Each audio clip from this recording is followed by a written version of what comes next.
Hey guys, welcome back. This is Sub LBC here doing another video update, and I hope you guys are having a good day. But yeah, as the title says, we're going to be spending some time sharing some videos and information about my E46 BMW M3.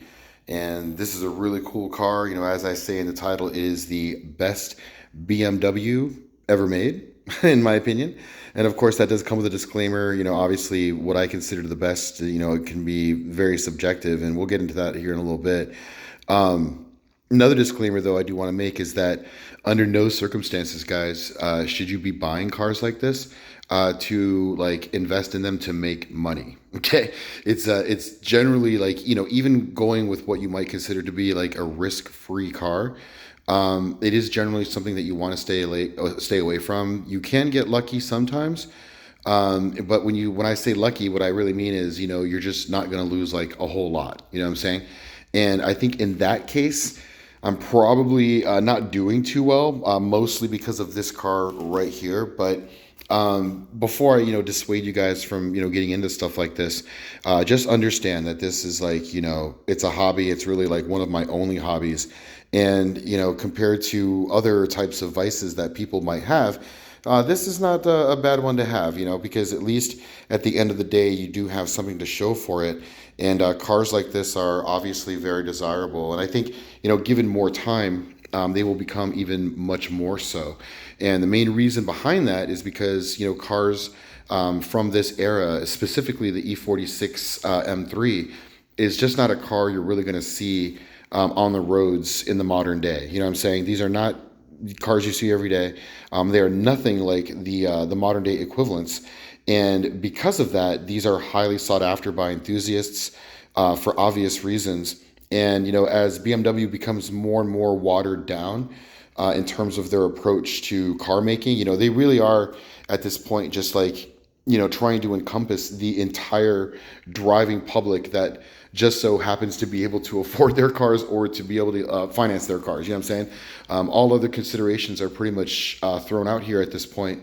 And they just, you know, even their modern day M cars, you know, on paper, these are some amazing cars and they can do some amazing things and they have amazing powertrains and, you know, there's a lot of good things to say about them, but there are just certain aspects of these cars that just make them completely awesome. And one of the things is too, is that you can work on these cars on your own. These are like, they're very, very simple machines compared to the modern day counterparts. You know, even the cars that came out slightly after these, like my X5, you know, now we're dealing with turbochargers. They're even more electronic. And honestly, I think my E70 is about as electronic of a car that I would ever want. You know what I mean? It is considerably better than the electronic packages that come in these cars. But we're going to expand more about that, you know, to really give you maybe some ideas about really making this car overall the like the greatest E46 M3 possible. So in order to go about that approach, we first have to kind of, you know, get an understanding for what it is about the E46 M3 that sucks. Okay, so first things first, let's just get right to it. The infotainment, you know, entertainment, whatever you want to call it, navigation system, all that stuff on these cars are completely horrible. Even in this car here, this is a 2006, last year of production. So it has all the most modern amenities that were ever available on the car. And it is also 100% stock. So, you know, fully unmodified. It's just a horrible system, guys. The speakers don't sound good at all. Whatchamacallit, the navigation system is just lame. The features that are available on the car are just not good. It does work. I mean, obviously you can, you know, get an auxiliary jack put in, but that's about the extent of cool things you can do with a car like this. And, you know, this car here is unmodified, although I did buy one of those EAON systems back when they actually made ones that looked identical to the factory units. But I have not installed it because, again, this is a different car. You know, this is a true competition. So last year production, competition, has great features. Everything's all laid out great. It only has 85,000 miles on it. Well maintained, well taken care of. You know, obviously, you know, I maintain this car, but, you know, honest to God, it only maybe gets 50 to 150 miles put on it per year, if that. You know what I'm saying? So you really just have to watch out with fluid changes. Even though you're not using it that much, we're about to go through our pre-winter maintenance for this car with like brake lines and differentials. But luckily, these cars are very simple. They don't have turbo. They don't have, overly ridiculous electronics. They still do have ODB, so obviously you can scan them like any other modern car, but everything else is very hands-on mechanical. And because you have so much less hardware to deal with because of the lack of a turbocharger or supercharger or any kind of induction, it's a cinch, guys. You can do your own valve adjustments, valve cover gaskets, just about anything, guys. Vanos, all kinds of sensors that might be in the area. Chain even is not that bad. Radiator is easy. Transmission fluid is a breeze. Yeah, guys, it's just, I think the most complicated fluid change on this car is, doing that SMG hydraulic fluid change, which I might actually make a video about at some point because that's going to be coming up very soon as well. But yeah, in any case, getting back on point, to make this thing the best car ever, obviously it's going to have to be brought up to modern standards and also given just a little bit of flash. So let's talk about the flash so we can get that out of the way real quick. So if you look down here, obviously with the competition, you are going to get the beautiful rims. We all love those. You also get the really thick and huge brake rotors, and these ones here are drilled, not slotted though from factory. And then of course you've got a really big brake caliper in there as well. But the thing that I never liked about the competition specifically is the fact that the brake caliper is just very ugly. You can look at it over there. It's very plain Jane, nothing really going on there. And, if to the untrained eye, you wouldn't even be able to tell that, this is really that different from just like a common M3, other than the cross-drilled nature of the rotor. But of course, you could just get cross-drilled rotors for a regular M3 and it would look, pretty much just as cool. So you definitely want to get like more pop. At least I thought that would be a good idea. So over here on this one, you can see that we've got the brake system. This actually is a Brembo brake system that came off a Porsche 911 Turbo, the 996. And you can see here, guys, that this is actually a two-piece system from ECS Tuning. So we have both the cross drilling going on as well as the slotted rotors. And what's really interesting about this is that this car is not a competition. No, this is just a 2003 LCI. So at least it is an LCI, which to me is like the minimum requirement if you're going to have a car like this. And then whatchamacallit, the brakes have just been upgraded. So obviously these were transplanted. And you can see those big, thick Brembo calipers. Now, one unfortunate side effect, though, of going with this particular upgrade is that you can no longer fit the stock competition wheels on this car once you've done that upgrade, okay? Now, when I had first done this upgrade, I guess I just lucked out. I had bought these aftermarkets that actually looked really cool. And to be honest, I liked the way the front rims looked more than the true competition rims. Now, on the back, I think it looks, pretty dope. I love the way you have like the sunken, offset there. It just looks really awesome. No complaints at all on the back wheels. But, on the front wheel, the aftermarkets actually looked better. But in any case, because of the way those aftermarkets were offset, they could fit on these bigger calipers without a problem. And there's also another, I believe it's called like the big brake kit, where you can go to like a massive 6-piston caliper setup. And that's not, obviously transplanted off a Porsche. But I believe those will actually fit on a competition rim without having to use spacers. But unfortunately, I did have to get spacers. You can probably just barely see them. Yeah, those are also from ECS Tuning. I forget exactly what size they were, like 20 millimeter or something like that. I don't know. I'd have to look it up. But yeah, you definitely have to get spacers. But you can see there's still a decent amount of room there, just about a pinky's width between the closest point between the caliper and the rim, which is just fine. So these fit really well. Obviously, there are slight changes to steering geometry, but it's not anything that I was able to detect after getting the new setup. And what's interesting actually is that those rims actually came off this car. So when I got this car, obviously it had 85,000 miles on it, original rims, and they'd shown a little bit of wear. There was no like hardcore score, hitting like curbs and chips or anything like that, but they were scratched up, a little dull. So I had actually bought a brand new set of rims that I wanted to put on this car. and those are these rims. But the problem is the moment I tried to do that, I couldn't get the front rims on the calipers. So, at the time I was on the aftermarket rims on this car. So those brand new rims just sat in a stack for just like a couple years, you know what I'm saying? And I even had brand new tires on them and everything. So I'm just like, I don't even know like what I'm gonna do. And then finally, it just dawned on me, I finally wanted to get it done. So, I got the spacers and, I finally want to do the transplant. But then it made more sense to take the used old rims off this car and get them completely resurfaced to being like brand new again. So that's why they look so nice. I mean, they're completely brand new. There's like maybe like, I don't know, 50 or 60 miles on these rims since they were refinished. And then I even got the new stickers for them, and those are OEM, by the way. So yeah, new caps and all that. So, this whole thing was just completely refreshed.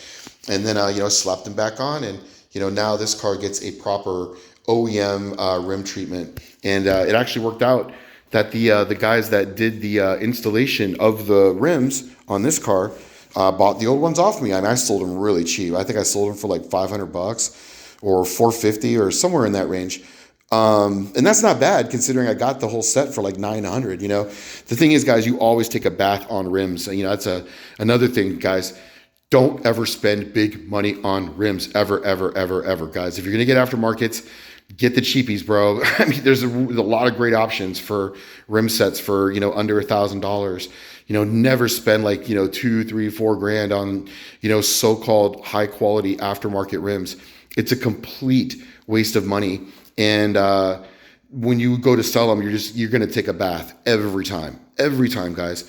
Just don't do it ever. In fact, the only time you should spend big money on rims is if you're getting like forged setups and you're tracking the car. So you absolutely need the weight savings and the performance. If that's the case, then absolutely, get your forged rims. But if that's not the case, then, don't spend big money on rims ever, and, in my case, these were expensive. Obviously they were over 2,000 when I got them at the time, but, they're OEM, you know what I'm saying? So expect to pay, but it's worth it for a car like this, because this car has been purchased probably like 3 times over and going on 4 times. And I'm going to get into all those details here in just a second. But, what I'm really talking about is, you buy the car. This car I bought for like $7 grand. Okay. It was not in the best of shape. Mechanically, it was good. Interior was great, but exterior, not so much. And there was a bunch of like tasteless mods that were all done, crappy, weird rims that I didn't like, that I still have, by the way, that reminds me, I need to get those things on Facebook Marketplace. But yeah, anyways, there was all kinds of stuff, the aftermarket lights and these weird halos, all this just junk that was all over the car. And all that stuff just had to be dealt with, you know what I'm saying? As well as a lot of mechanical stuff with the engine and just, doing all the stuff that just was probably neglected, during the last owner. I think there was like, some issues, with him, because these things, they'll bankrupt your ass. You know what I'm saying? You got to come in prepared. And I knew that, getting the car resprayed or resprayed was going to cost like another, 7 G's the way I wanted it done, especially, getting all of the new trim pieces put on, so it's not just the paint job, but everything, all these parts are all brand new. And then, of course, getting the custom, matching little blinkers and stuff, those aren't very expensive, but, when you have to get a lot of little stuff like that, it does add up, and then, of course, the mechanical stuff that at the time I wasn't really ready to tackle on my own. So I had to pay all that out of pocket. So when it's all said and done, you're down like 20 G's on a car that costs like 7,000. And then I finally wanted to do the final piece of the project. And honestly, guys, this is like the most important part. So real quick though, did want to give a shout out to my owner, to the previous owner, for doing a great job of redoing most of the interior. I think that he did like a lot of stuff, guys, like inner door panels, and I think these seats were done. And he got this really cool steering wheel, which I don't know what it's called or anything, but I've seen these around, but yeah, it retains all of the control mechanisms, and he put in like the cool looking, I guess, carbon fiber, shift paddles, which look a lot better than the stock ones. Although I'm not really sure if I'm 100% sold on the feel of these, but yes, as you can see, this is an SMG car, which I actually prefer. I know that's a controversial thing to say, but yeah, guys, I do actually prefer the SMG over the manual because you do get some of the benefits of an automatic. And I know a lot of people complain about how so-called clunky the SMG is, but if you get a really cool shift knob setup, and you drive it a lot, you get used to it. What you'll find is that it just requires touch, right? There is a like like a skill set that is involved, right? There's a learning curve involved with the SMG. And that's actually what I love about it. I know that a lot of people really love the dual clutch stuff, and obviously going with a traditional automatic is going to be very smooth power delivery and all that. But one of the things that's great about a manual transmission, whether it be an SMG like this or an actual clutch, manual, is that it does require a specific skill set to really make it work correctly. Now, sure, you can just bang shift and be a jackass or whatever, and that'll work. You'll be really fast and whatnot. But to drive it smoothly, you got to practice. And I don't know, man. Maybe it's just me, but I appreciate that aspect of it. And when it comes to dealing with the SMG pump and all that, it's just hydraulic shit. It's not hard to deal with. You can do the hydraulic fluid change on the unit very easily. You can replace it very easily. It's not that big of a deal, guys. I mean, yes, there is some investment in tools and software and stuff like that, but to do it right, you'd be shocked how cheap it is. And if you don't have to buy a brand new SMG unit for any reason, you'd be quite surprised how easy it is to keep an SMG car going. Don't let the maintenance crap fool you, because look, if you're getting into a car like this and don't know what the hell you're doing maintenance wise at all, then you just shouldn't be getting into a car like this. You know what I'm saying? That's pretty much like the most straightforward advice that I can give to anybody that wants to get into an E46. But one thing though that really makes this car unique, and I think that was absolutely required to really finish it out, was getting this Eonon stereo system. Now, I don't have the exact model handy here off the top of my head, and I'm sure you guys have probably seen a lot of videos about this type of head unit before, but this is not your average Eonon. Okay, look, I've had a few of these things, and some of them are like the worst head units I've ever seen in my entire life. Okay, they are complete and total pieces of crap, and I don't want to make this like a whole video bashing Eonon stereos or whatnot, because at the end of the day, amongst this whole sea of garbage created by this company, they actually made one that is so absurdly amazing that it literally just drives me nuts. Like every time I interact with this thing, I get more and more amazed by how cool it is compared to any other aftermarket head unit I've ever seen by any manufacturer ever made ever. Okay, so first off, let me show you something really cool. So we get in the car, right? And we're going in to grab our keys, since this car actually has one of those. And I can leave this car sitting for like 6 months. And the moment I fire it up, instantaneously, I am right back to where I started. Okay. Now, this is a setting that you can do, obviously, in the system. And you can see there, I'm gonna keep the volume low because I know it's really annoying when it's blasting through the speakers on YouTube. But yeah, look at that. Bam. There is no loading that happens. This thing never loads. And if I remember correctly, I went in to actually set it up to where it never has to do that. But in other systems that kind of have this feature, it's never consistent. There's always problems with it. And in this particular setup, dude, everything that I do works absolutely perfect. All the software is incredible on this thing. I love the player. I love the EQ. I love the fact that I can load my custom navigation software on this thing, and it runs ultra fast. Now, this one here is the I don't even think it's the most expensive one, but the way you'll know that it's the right one is because this one has the ultimate feature, and that is that it can connect directly to an external amplifier over an optical toss link. Okay, and this is huge. It's such a big deal. Okay, seriously, like it's a massive big deal. Okay, because the truth of the matter is that these Eonon systems that under $300 are going to have like the worst digital to analog converters that you can possibly imagine. Now, generally in the car audio world, when you're putting like a head unit into a car like this, the amplifier that's built into the car does not have like inputs for pre-outs, right? So you're going to actually be feeding audio signal over the high output speaker wires, essentially, and feeding those directly into your amp.